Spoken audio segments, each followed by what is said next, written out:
first time, even though like me and Footy Facts in particular have done, they kind of ended up doing the same video. I think we both kind of already had the idea to do it. This is the first time when I am just completely stealing an idea. So yeah, and it's a pretty obvious one as well. I can't believe I hadn't thought about it, to be honest. Which is Premier League Team of the Season.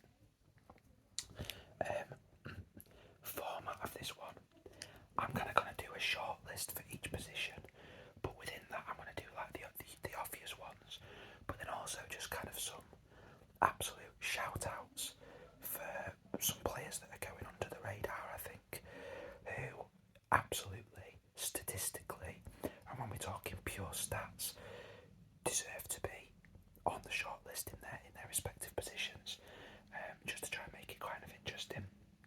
So, starting off, of course, with goalkeepers, I think undeniably on the short list you'll have Alisson, Edison, Ramsdale, and probably De Gea as well.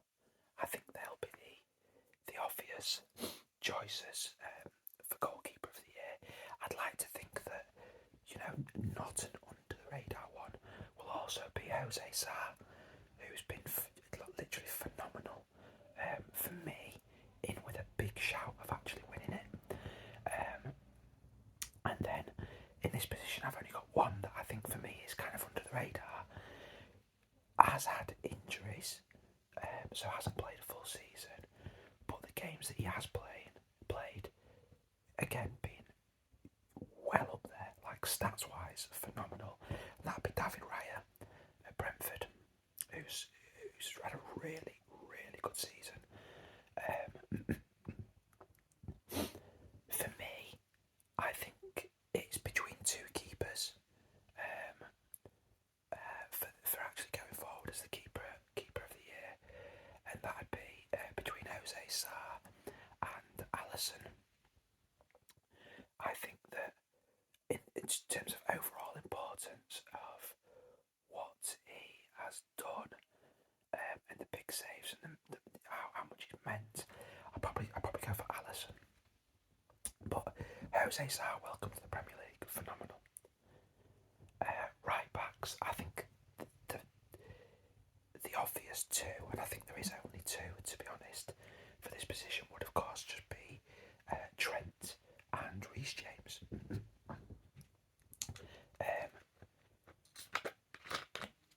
Not sponsored by Pepsi Max Cherry, but it is my favourite drink. It's just unbelievable, guys. So I'm just going to have a quick swig of that. I think under the radar, I think there's been three, and to be honest, I've not really heard people talking about any of them that much, and that'd be Matty Cash. I know people were talking about Matty Cash last year, but I think Matty Cash has had another good season. Nelson Semedo at Wolves has had a really good season, and this one a little bit more hype around, and that'd be Valentino Livramento at Southampton. I think all three of those guys have had a really good season, and you know, if there was like a 5-man shortlist in each position, I'd like to see those three on it. But I do think head and shoulders above those three, Trent and Reece James. I think Reece James has unfortunately had quite a bit of injury issues, and Trent's assists alone, I think you've kind of got to go Trent, really. Centre back then, so obviously you've got your two centre backs, so quite a lot on this short list. I'd like to think again, well up there on everyone's radars, but I don't think a lot of people anyway, don't quite realise just how good Matip has been this season. I'm putting it out there. Again, I don't think a lot of people would realise this. I think there's a very strong shout to say Matip has been the best centre back in the league this year, even above Van Dijk. He's been absolutely phenomenal, Matip. So he's on the short list, most definitely. Van Dijk, of course, is. And then out the obvious ones as well. I think you'd probably go Thiago Silva. I think Thiago Silva's had a really good year at Chelsea. I think you'd probably go Rudiger as well. I think Rudiger's had a really good season as well. Not as good a season as last season, but I think you'd also probably go Diaz. The one from City that I think is the more prominent one would be Laporte. I think Laporte's had a really good season. So those would be the obvious picks for me for centre back. Alongside that, then less obvious and kind of more under the radar picks. In a struggling team, Tarkowski's had a really good season. I think really solid once again, Tarkowski.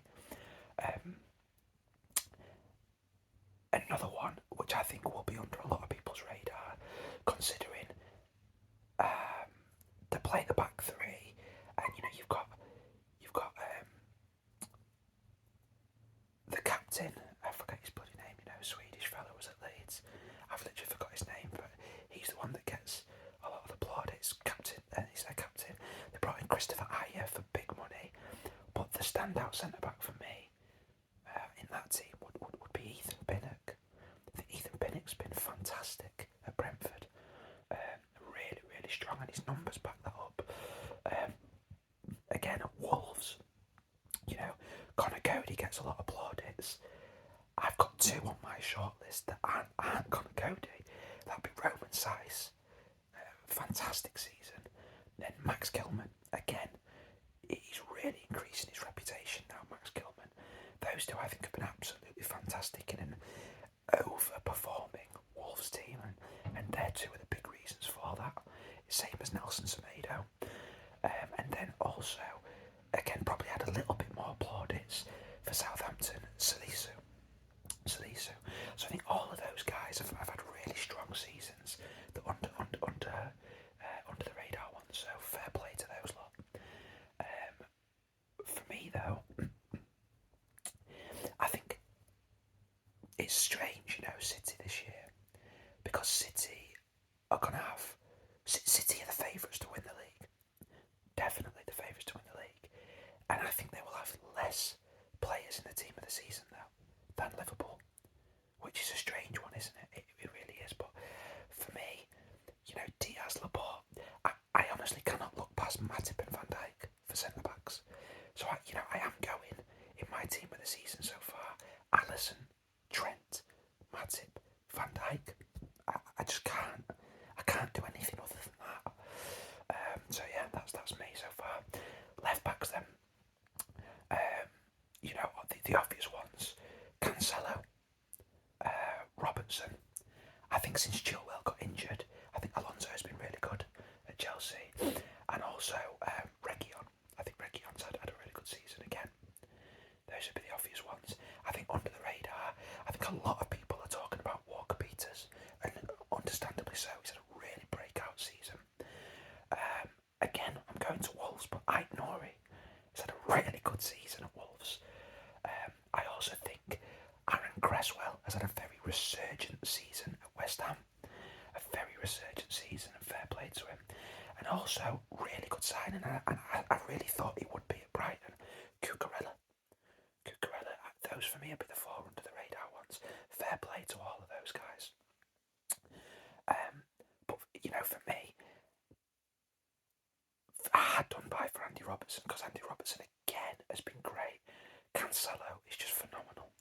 So Cancelo makes it in for me the first City player to make it into the team of the season. For DM, I've got three that are the absolute obvious ones, and that would be Rodri, Fabinho, and Declan Rice. And alongside that, there's some, there's still big players, so this is maybe less under the radar this year, but their numbers have been great again. Souček, what a great player he's been for West Ham last season and this season.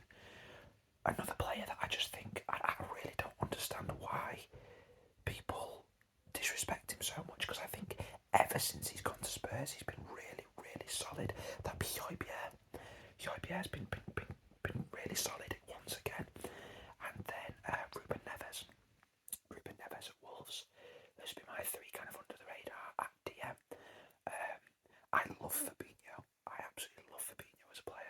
said on this channel a number of times that when the summer that Liverpool got him, he was my number one target for Man United, and look how that's worked out. But I think Rodri is having his best season at City this year, so I'm going to go for Rodri at DM. Centre mid then, again, you know, we're going to have two centre mids, so there's a number of players on this short list. De Bruyne, absolutely in there, wow. Had a slow start this season, but wow, Thiago, you know, he's really, really, in some big games as well, done phenomenal, Thiago.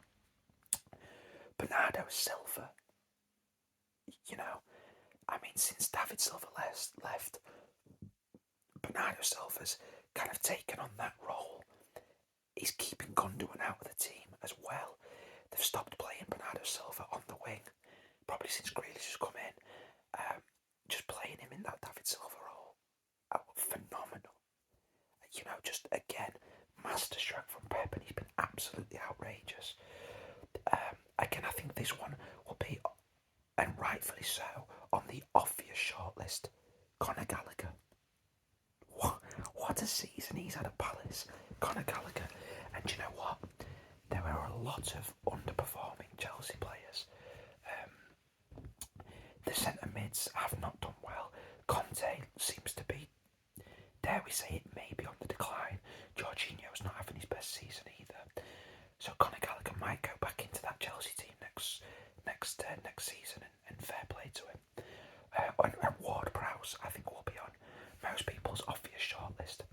Under the radar then for centre mid, I would say Kovacic. I think Kovacic has, for me, definitely been Chelsea's best centre mid. Yves Bissouma as well at Brighton, had a really strong season. And also John McGinn at Villa. It's had a really good season at centre mid. So that'll be my shortlist. Centre mids, we're having a City midfield three, guys. I've picked Rodri at DM, and I really have got to go De Bruyne and Bernardo Silva. Telling that you know, Naby Keita, Jordan Henderson, for me, that they've not made it onto my shortlist even. I just think, I don't know, Thiago's the only one that really makes it on. Liverpool fans might tell me that Henderson has been amazing again, but I don't know. I think Thiago's probably been overall as Liverpool's best centre mid, and he doesn't make it into my team. But again, Liverpool's midfield has been highly functional, and they might win the league, so what do I know? But Fabinho was close to making him into my team. Thiago wasn't close to making it into my team, really. I'm going Rodri, De Bruyne, Bernardo Silva. Right wing. So I don't really have any under the radar ones for right wing, which is interesting. I think that all of my shortlist, all five of them, are just pretty obvious choices that need to be there. Salah, Mahrez, Saka, Jared fucking Bowen. Wow, Jared Bowen. And Rafinha probably makes it in there as well. I love Jared Bowen. I would love Man United to try and go and get Jared Bowen this summer. For me, I'd love that. But, you know, it's got to be Mo Salah, hasn't it, on the right? There's no question about it. Despite the season that Mahrez is having, it has to be Salah. Left wing then, and the obvious choices, you know, it's not as many. Mane, Son.